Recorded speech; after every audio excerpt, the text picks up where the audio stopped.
What's happening, Panda Nation? Peter von Panda outside. What happens if your car gets stuck out here? Well, it's a good condition to show you something I just picked up because it is snow covered and freezing out here right now. It's about 4 degrees and about to drop 20 degrees here pretty soon. So I thought I'd get out here while the warmth of the sun, it can still allow me to move my fingers. But I just picked these up. I actually picked them up on Amazon. If you've followed the channel, you've probably seen that I've done some of those zipped grip tie chains that you put on your tires. They look like giant zip ties so that you can get your car out of snow, and they actually do work. But recently, when I actually used them for real, in a real situation, they actually broke once you hit the concrete. And so as the wheel's spinning, they're just not that durable. And so that was not concerning because they got me out of the snow and the ditch. But what the problem was is that, you know, you can't reuse them if they break. And the other thing is you just don't know when you're gonna hit the concrete. And so especially if you hit something hard like ice or a rock or something like that and it breaks off and you're still not quite out of the snow, I thought maybe there's something a little more robust. So bring in these. These are from Podoy, apparently. And I picked these up because these were one of the cheapest sets of these types of tire chains. Now, it does come in a set of 2 of these. You can buy them individually, which is a little strange. Like, why would you just want one? In fact, why only just 2? I could see you definitely putting 2 on even one wheel. And in some cases, when you get stuck, that might be the case. Only one wheel might be actually in the snow or actually have any ability to get any traction because the other one might be off the edge of the road or something like that. So let me just quick show you what we've got here. So we have this big rubber brick, basically. Looks like it's about 1 inch thick. It's probably about 3 inches wide and probably about 7 inches long is my guess. 6.5, 7 inches long. But we do have like tire tread like patterns on these, and they're pretty deep, so they should get pretty good tread. But this thing is going to ride on the outside of the wheel, and so you should get kind of right here, if nothing else, more of like a lever, a grip, as it's kind of plowing through it, kind of like a tractor tread. On the back here we have like some rows of little tiny nibs that should help kind of dig into your actual tire treads so they don't slip around too much. And then we have some pretty big fluorescent orange nylon webbing on the side here. It's probably about 1.5 inches wide, and you can see how it's folded over and sewn up. And then we do have metal hardware here at the end, so you can tighten these things up kind of like a backpack strap. Now this is like some sort of alloy, so it's actually pretty light, which is kind of what you're going to want, but it's also, you know, probably going to be, I don't know, shouldn't rust, but might not be the strongest like a steel or something.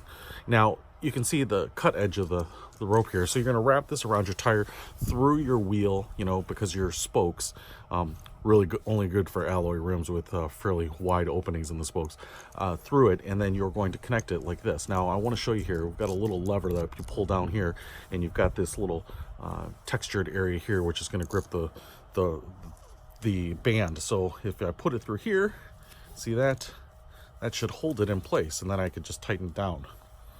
I think that's going to work. So I'm pretty curious. So what I've got is my Fiat here in the driveway. I actually did get it stuck in just about this much snow. It's not stuck really right now, but I want to put these on and try them out and see if they work. Let's give it a shot. One of the reasons I wanted to show this to you on this car as opposed to some of my other cars is because, first of all, I don't have as much clearance in this wheel arch as I do on other cars, so it's going to make getting around the wheel a little bit tougher. Now, because you're only really putting one on per wheel, the nice thing about it is you can do it down here or down here where you're not covered up by the wheel arch itself. I would do it wherever you can find kind of a good opening to get this all installed here. And you may be better off kind of throwing the heavy end through the back and then reaching around and grabbing it. And you are going to want gloves because man, it gets cold out here if you don't have that. So what I am going to do here is actually I'm going to try to feed this end around here because I really want the buckle on the outside so I can manipulate it once I get the block here in place, just like this. And now I'm going to, even though this is really snowy, go ahead and feed this through, just like that. And now get this thing tightened down. And because these are pretty small wheels, even though these are my upgraded wheels, I'm gonna have to tie it pretty tight. And again, because these are pretty small wheels, what's actually interesting here is that the brick is almost just about the width of these wheels now. They're pretty narrow. So now that I've got this sucker on, I think tightened up just about as well as I can have it, we'll just drive on it, back it up, and see if we can get around and if it works.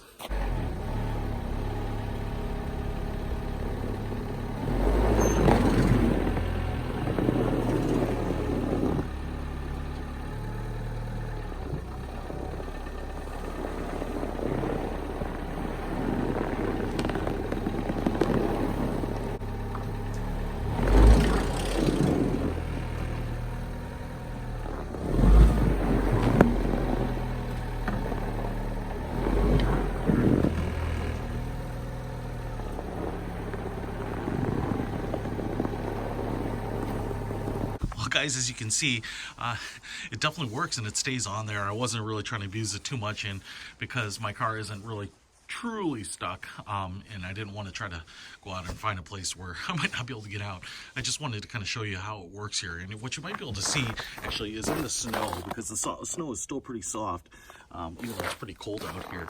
You can see where the brick kind of bites into it, and that actually does work. And as I was driving it, you can absolutely feel the car kind of stepping up, like you're kind of rolling over, almost like a little speed bump. So I have no doubts this would actually make a big difference if you got stuck in the snow, especially, you know, look at these tires here. They're just really caked with snow. And so, you know, I know snow tires and winter tires will do a little bit better job of kind of shedding that snow, but when you start filling up all this tread, right, it's just like a flat surface sliding on snow. And so, you know, something like this, where it's just a big piece of equipment kind of jutting out, you know, like a tank tread or something like that, I think it's going to make a huge difference. The other thing I will say about this is that because they're not that expensive, I think they're just a little bit of cheap insurance. So I would go ahead and pick up a set of these, and I'm going to put one in every one of my cars, because you never know, you know, whether you live in a snowy area or driving through the snowy areas, you know, going on vacation or driving through the hills or whatever. You don't know when you're going to need a little help or if the help's going to be available. So I really dig these. Check them out. I'll put a link to them in the description. Peter Von Panda, out.